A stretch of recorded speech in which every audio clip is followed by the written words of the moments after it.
Let me take you back to New York City, way back, before social media and flashing cameras, before stylists and red carpet reporters took over the world. It all started back in 1948, when the world was just starting to breathe again after the war. People were dressing up again, going out and finding a joy in little things. And in the middle of it all was a woman named Eleanor Lambert, a strong, stylish lady who truly loved fashion, had an idea. She wasn't a designer or a movie star, but she loved fashion. She believed it was art, and she wanted the world to see it that way. So, she came up with an idea, a fundraising dinner to support a small but special part of the Metropolitan Museum of Art, the Costume Institute.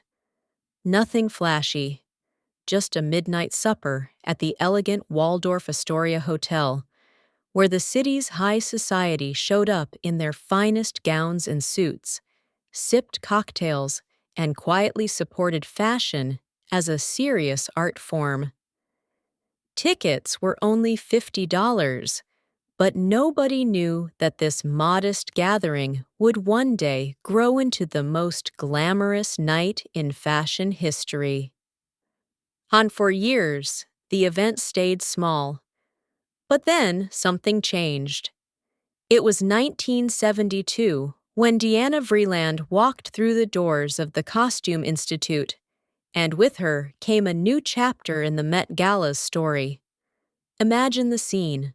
The bustling streets of New York, the city that never sleeps, and within the heart of it, the Grand Museum standing like a palace. But inside, it was still a quiet, refined affair, until Diana's influence took root. She didn't just join the Costume Institute, she reimagined it.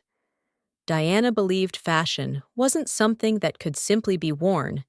It had to be experienced, felt, and understood on a deeper level.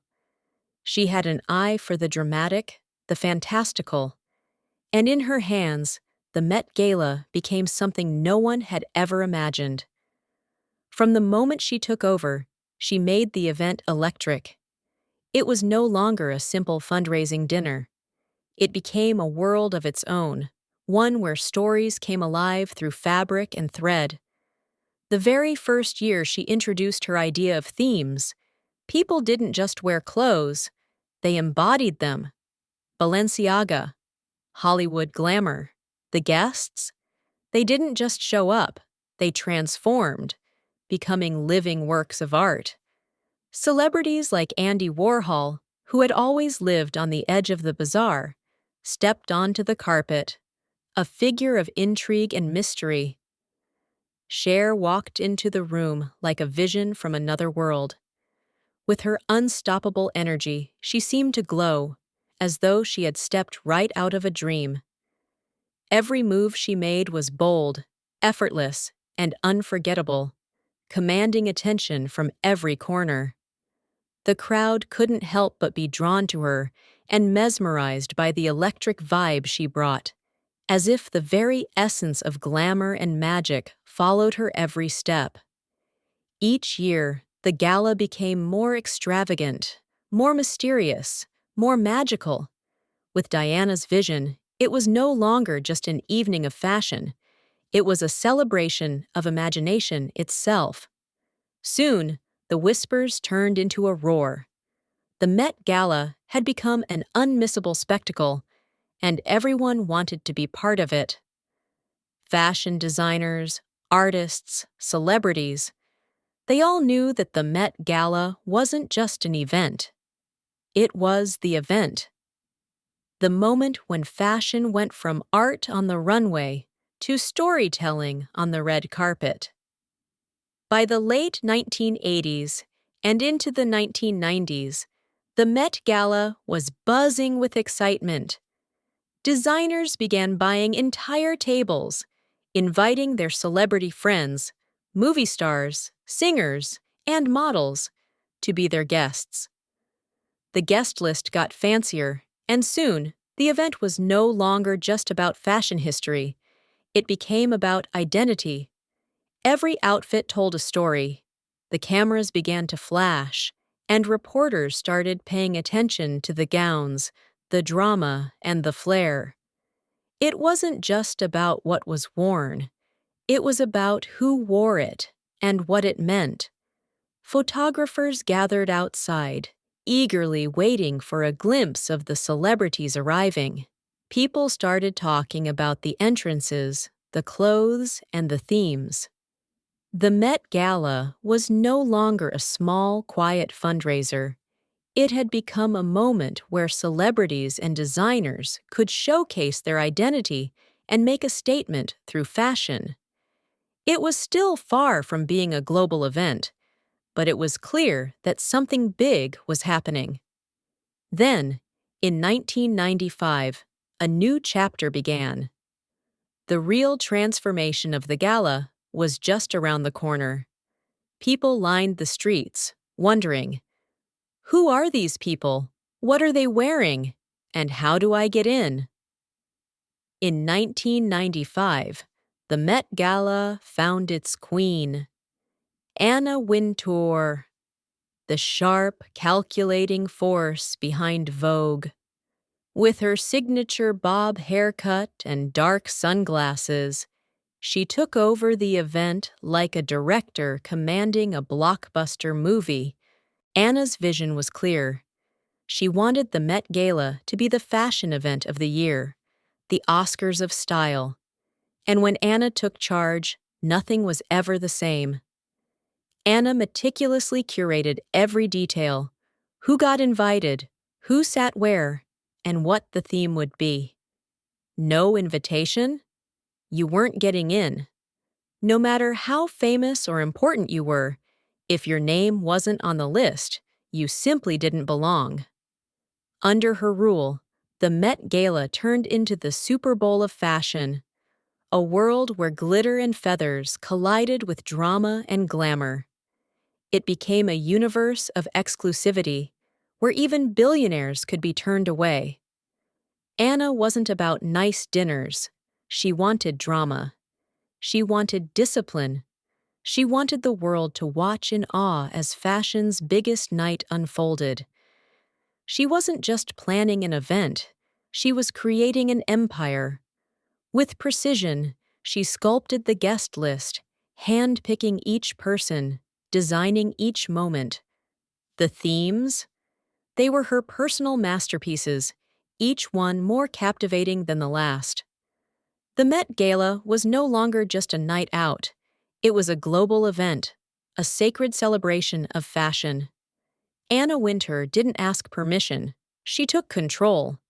And with that, she made the first Monday in May a day the world could never forget. It begins like a dream. The first Monday in May. New York City holds its breath. Fifth Avenue closes. Cameras flash. Limousines stretch down the block. And at the center of it all, the Metropolitan Museum of Art transforms into something otherworldly. The grand staircase is no longer just stone steps. It's a canvas. One year, it's wrapped in soft pink. Another, shimmering gold. Sometimes clouds, sometimes marble. But always, always breathtaking. Then they begin to arrive. Rihanna, descending like a goddess in a golden robe. Its embroidery so intricate, it took 2 years to make. Lady Gaga, performing fashion in real time. One outfit, then another, shedding layers until only she remained. Zendaya, glowing in a light-up Cinderella gown, her stylist waving a wand behind her like a modern fairy godfather. Each entrance is a moment. Each step on those stairs is a scene in a movie no one wants to miss. And behind the glamour? A theme, a heartbeat. One year, China, through the looking glass, painted the night in red silk, dragons, and ancient elegance. Another year, heavenly bodies, turned the Met into a cathedral of style. Angels, stained glass, and whispers of faith woven into fashion. Then came camp, bold, bizarre, and beautiful chaos. a night where rules were meant to be broken, and fashion danced with irony and joy. The Met Gala isn't just about being fabulous. It's a fundraiser, and a powerful one.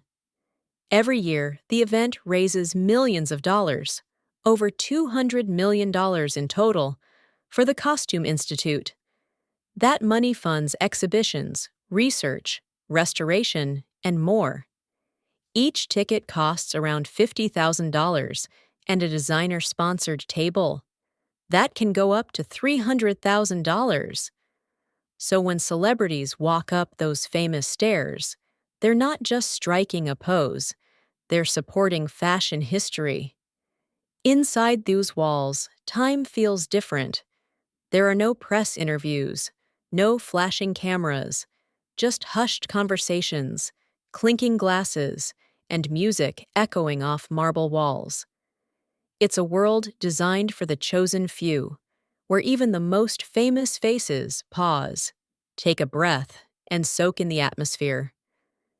You might find a pop star laughing with a poet, a designer sketching on a napkin, a Hollywood actor wandering into a quiet gallery, face lit by candlelight and curiosity. It's fashion, yes, but also art, theater, and escape. Some say the dinner is as exquisite as the gowns, multi-course meals plated like paintings, served under chandeliers older than the city itself. Others talk about the performances, private, powerful, sometimes unexpected. One year, Rihanna performed barefoot. Another, Frank Ocean played piano in the shadows. But most of all, what people remember is the feeling. The feeling of being somewhere sacred. Not religious, but reverent. A place where history meets fantasy, where silence can be louder than applause, and where a look exchanged across a room can say more than 1,000 photos. Over the years, the Met Gala transformed into something bigger than fashion. It became a global stage, where clothing told stories and themes sparked emotion. In 2011, Savage Beauty, a haunting tribute to Alexander McQueen, just a year after his passing. His legacy lived on in every stitch. In 2018, Heavenly Bodies. With angel wings and divine couture, it became the most visited exhibit in Met history. In 2021, The Return. After the pandemic, stars came back with purpose. Billie Eilish lit up the carpet in old Hollywood glam. AOC made headlines in her Tax the Rich dress. In 2025, Revolution and Rebellion, a powerful tribute to Black male style. And for the first time, Bollywood legend Shah Rukh Khan graced the carpet, proving the gala had truly gone global. What started as a quiet dinner in the 1940s became the world's most magical night in fashion. From Eleanor Lambert's dream to Anna Wintour's empire, the Met Gala grew into a global moment. Each first Monday in May, icons descend the Met steps, dressed not just in fabric, but in stories. Themes like heavenly bodies, camp, and revolution and rebellion turn fashion into art. Inside, phones are banned, mystery rules, and only a chosen few witness the magic. It's more than a red carpet. It's theater, culture, and imagination stitched into every seam. And somewhere, Eleanor and Diana are still smiling, proud of the fairy tale they began. Thanks for watching! If you enjoyed this story and want to hear more heart-touching, real-life-inspired tales, don't forget to like the video, subscribe to the channel, and hit the bell icon so you never miss a story. Your support means the world, and I'll see you in the next one.